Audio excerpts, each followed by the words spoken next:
We can write to you about this once we have it all. There's some good work taking place. Okay, Simon Fell. Thank you, Chair, and thank you, Home Secretary, for joining us.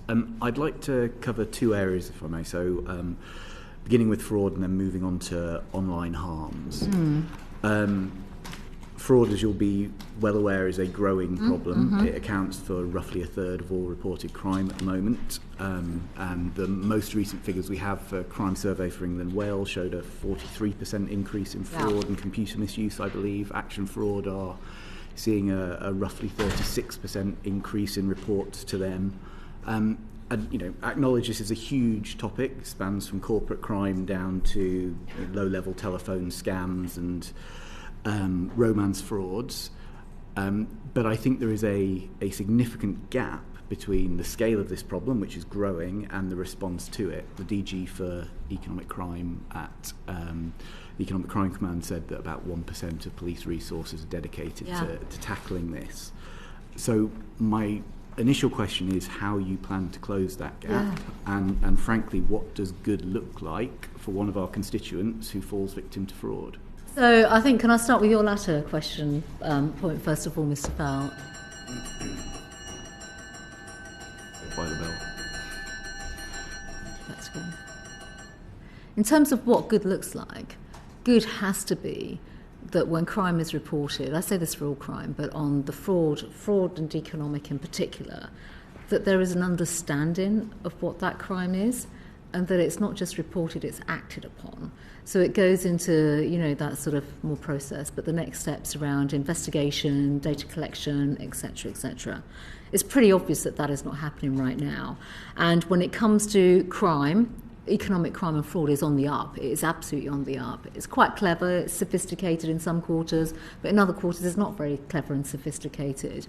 And the pandemic has shown that, right? When you look at, 2 years of coronavirus, there has been a wide amount of online fraud and crime, defrauding even of government schemes, as we all now know about. And our National Crime Agency are absolutely engaged in all of that and have been from the outset.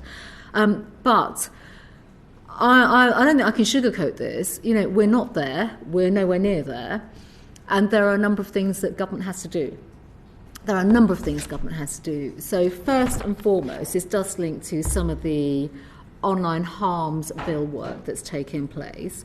Number one, how advertising is treated online, and that often becomes a gateway, doesn't it, to entrapment.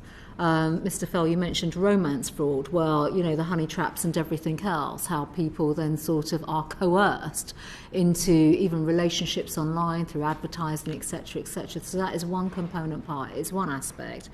But then let's not forget, economic crime doesn't just take place online, it takes place through many other aspects as well. So, we're looking at legislating now through an economic crime bill. I'm quite unapologetic. I do take quite a pushy stance on this.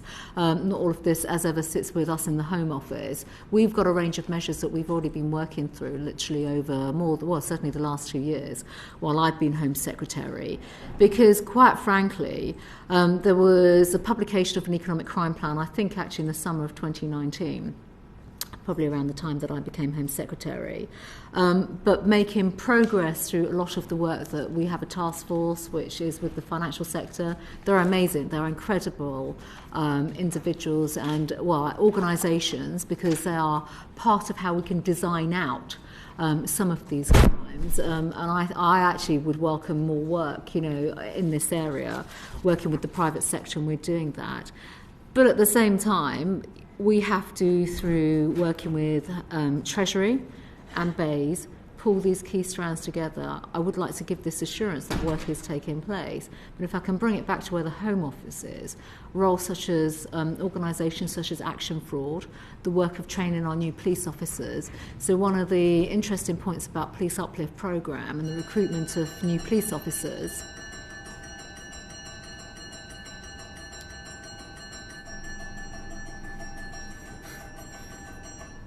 and all our police forces are saying this and showing this, is that because of the new entrants, they come with different skill sets, much more tech savvy, much more aware of using and interrogating data online, and that's now building new capacity within police forces. So none of this is going to change overnight. There is a big push, certainly on the policing side and on the criminal justice side, because obviously we have direct influence into that.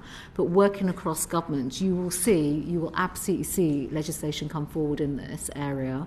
And as I've said, I've already been working on certain measures that I would be putting in an economic crime bill from the Home Office's side. And I'm glad to hear you reference the economic crime bill. I think it is badly needed. And that's welcome, but I think, going back to Mr. Daly's point around burglaries, there's an expectation if you are burgled that the police will attend your property, that you will get some form of victim support, and I think with fraud there is a significant gap where it feels at best your information is thrown into a black hole and you don't get much, if anything, of a response about it. And I was reading through the Beating Crime Plan, and there are welcome measures in there to improve the victim response, to increase arrests and prosecution. So steps in the right direction, but not much in the way of metrics around that. And I'd be curious to know what you think an acceptable increase would be in terms of arrests as a result of the measures that you're talking about. I think first of all, it's difficult to sort of say this is what the framework should be around policing, metrics. We have to work with the police in terms of best practice. The College of Policing is central to this right now. And I think it's really important to understand, we are creating a skills base within policing. Skills base that doesn't exist. We have action fraud, and I'm afraid action fraud, not driving the outcomes that we would like to see. I'm very honest and open about that. Have huge resourcing, by that I mean financial support going in. City of London Police have been doing good work on this, but we can only build upon it and learn constantly. And we're doing that. So I think it's not right for me to say, therefore, from what we know thus far, we should be putting down a metric or a target, primarily because, as I've already said, and I've probably preempted some things that I shouldn't have preempted already, but I'm signalling towards changes in legislation. I think we need to combine those key elements together. We've got to aggregate those factors together, I think, to look at, what kind of other measures can come in place. There'll be Treasury impacts, there'll be BEIS aspects as well. But the policing bit, from my perspective, which comes back to the public engagement, is them having the capacity and the capabilities. It's actually more the capability to understand the changing nature of fraud and economic crime, what it means to an individual, how someone has become a victim, and therefore what are the actions that they are going to take.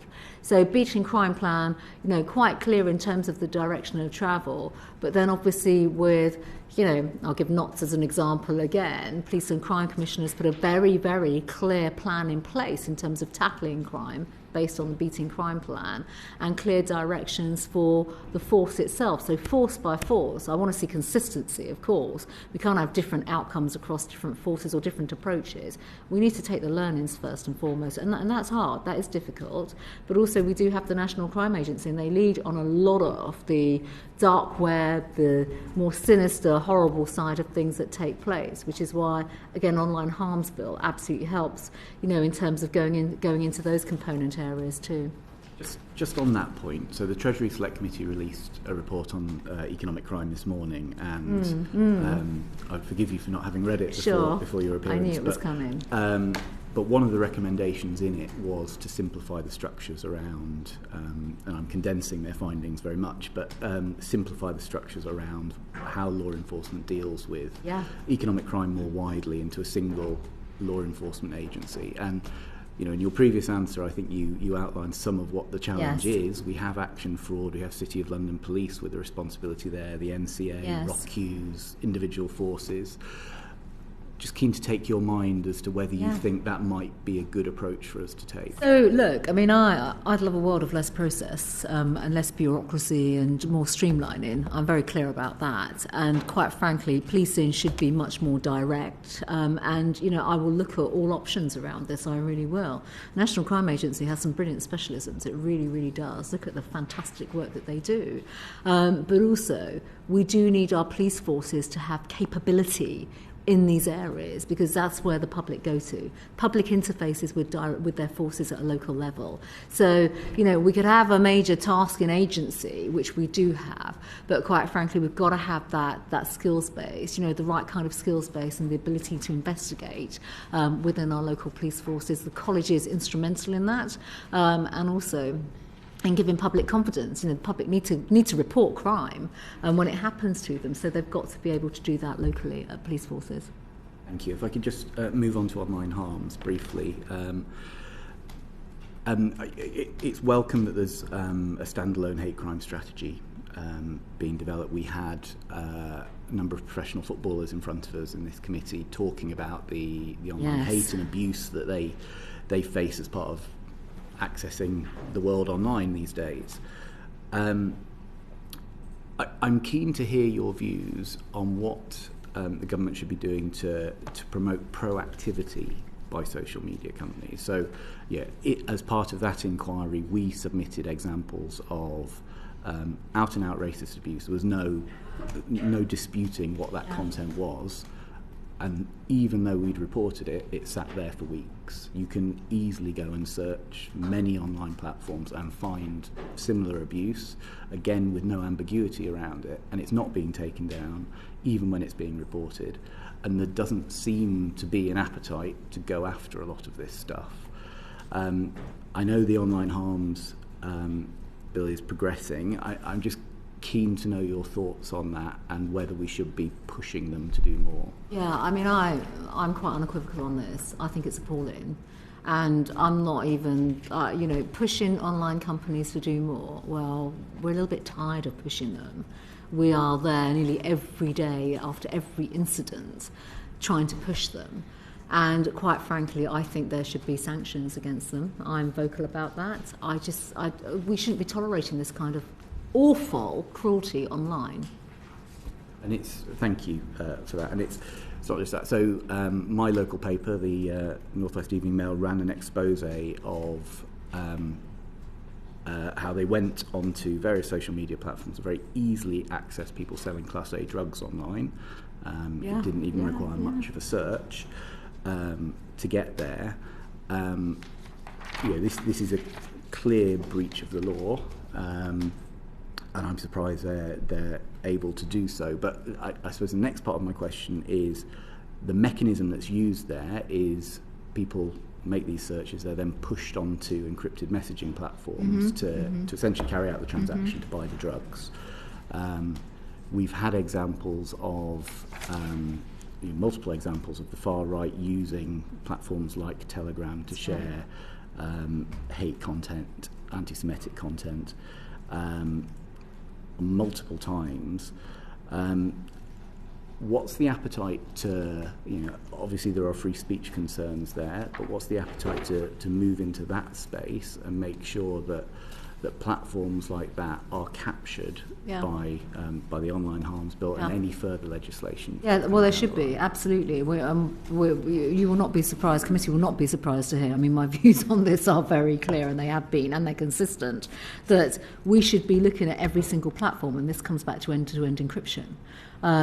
We should not have encrypted platforms where, they are not working with law enforcement when blatant criminality is taking place. And this has been the challenge and the battle that we've been having, actually, from my perspective, for around 2 years, just under 2 years, with many of these platforms. Some are better, some are much more engaging and cooperative, but it is right, in my view, it is absolutely right that law enforcement has the ability to work with these platforms where they have encrypted communications, where harm is taking place. And that applies to all aspects. I mean, child abuse, for example, extreme right-wing content, terrorist content, but also anything that is involving criminality, criminal behaviour. We spoke earlier on, Chair, about perpetrator behaviours, the escalations. Selling drugs is a crime. That could escalate, not just with drugs, but firearms, all sorts of serious violence, serious harm and criminality. We know that these are never isolated incidents. So that is why I've always taken the view, I've always consistently made the case with these platforms when they sit in front of me with these organisations, that I think that they have actually a moral duty to be working with us in this space, because otherwise they are literally sheltering criminal behaviour and they're allowing some of the most appalling behaviours, violence. They're helping to perpetrate violence and to spread a lot of the cruelty, whether it's online harms but also criminality across not just our country and society but actually across the world. Thank you. Very welcome views. Thank you, Chair. Thank you. I would just like to ask you one further question. In the opening remarks that you made, you talked about the failure in leadership of the police.